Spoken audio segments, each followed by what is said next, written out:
இந்த நாட்டில் மிகப்பெரிய அவமானமாக நினைக்கிறேன். நம்ம எல்லாருமே வெக்கி தலகுனியணும்னு நினைக்கிறேன். இதெல்லாம் சும்மா வழக்கு போட்டு அப்படிலாம் இருந்தாலும் பதவியை பிரித்து வெளில போடான்னு நான் வந்தேன்னா என்ன பண்ணுவேன்னா, உன்னுடைய கல்வி சான்றிதழ் செல்லாது, உனக்கு கடை வச்சிட்டு இல்லை, உனக்கு குடும்ப அட்டை இல்லை, உனக்கு வாக்குரிமை இல்லைன்னு தூக்கிட்டு அதுக்கு மேலே வேணால் சாதியை கட்டி பிடிச்சி பெருமையாக வாழ்ந்துக்கன்னு இது நடக்குதா இல்லைன்னு.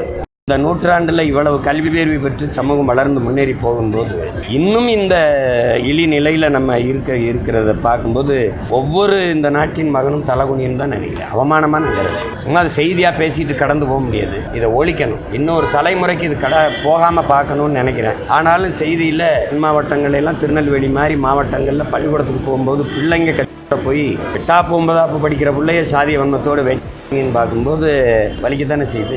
ஒழிக்கணும். ஏன்னா கல்வி நமக்கு அறிவை ஒழுக்கத்தை போதிக்கிறதா இல்லை, அது அறிவுக்கு அறிவுரையாக இல்லாமல் வர்த்தகரையாக மாறிட்டதுனால வந்த பிரச்சனை.